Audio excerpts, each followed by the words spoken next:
आता बातमी एका दगडात अनेक पक्षी कसे मारावेत याची। रविवारी 2 कलाकारांची भेट झाली। बघूयात या भेटीनं काय साधलं गेलं।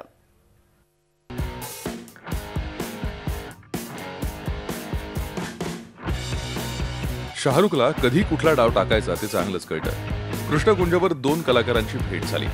एक राजकारणी असूनही कलाकार आणि दुसरा कलाकार असूनही राजकारणी। शाहरुखच्या कृष्णकुंज भेटीला निमित्त होतं रईस सिनेमाच्या प्रदर्शनाचं। खरं तर पाकिस्तानी कलाकारांविरोधात मनसेनं उपसलेल्या तलवारीचं काय झालं ते ए दिल है मुश्किलच्या वेळी सगळ्यांनाच कळलं। करणला ठेस लागल्यावर त्याचा मित्र शाहरुख शहाणा झाला आणि रईसच्या वेळी उगाच रिस्क नको म्हणत त्यानं आधीच कृष्णकुंज गाठलं। रईस सिनेमातली पाकिस्तानी अभिनेत्री माहिरा खान भारतात येणार नाही एवढा निरोप देण्यासाठी शाहरुख कृष्णकुंजवर गेला होता। काहीतरी बातम्या आल्या काहीतरी माहिरा खानला प्रमोशनसाठी काहीतरी फिरवणार आहेत, तर असली कुठची गोष्ट होणार नाहीये एवढं फक्त सांगायला। म्हणजे माहिरा खान भारतात येणार नाही आणि म्हणजे त्यामुळे फिल्म प्रमोशनलाही नसेल। फिल्म प्रमोशनलाही नसेल। रितेश सिंघानियांनी असा दावा केला की तिथे प्रमोशनला करेल सिनेमा असेल। नाही ते काहीतरी त्यांच्या बोलण्यात काहीतरी ते मीडियाने उचललं, परंतु आता त्याच्यासाठीच ते आले होते आता आणि तेच सांगत होते की असला कुठचाही विचार आमच्या मनात नाही आणि असली कुठची ते प्रमोशनसाठी फिरवणार नाही।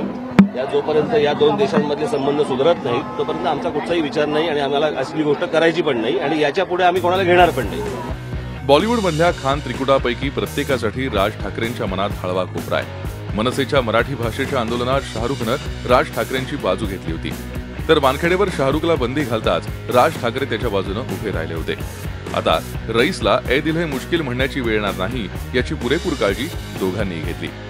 माय नेम इज खान पासून शाहरुख शिवसेनेच्या हिटलिस्टवर आहे। शाहरुखनं कृष्णकुंज गाठून शिवसेनेला डिवचलं। एवढा मोठा स्टार कृष्णकुंजवर येतो म्हणजे आपली दहशत कायम आहे हा संदेश राज ठाकरेंना द्यायचा होता। या निमित्तानं रईसचं प्रमोशनही झालं। बटाटावडा आणि पॅटिसवर ताव मारून झाला। गरमागरम आलं घातलेला चहा सुद्धा पिऊन झाला। फोटो सेशन झालं। तासाभराच्या या भेटीत एका दगडात अनेक पक्षी मारले गेले।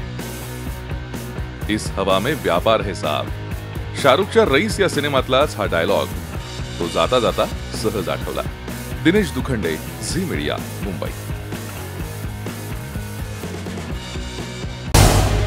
झी 24 तास रहा एक पाऊल पुढे।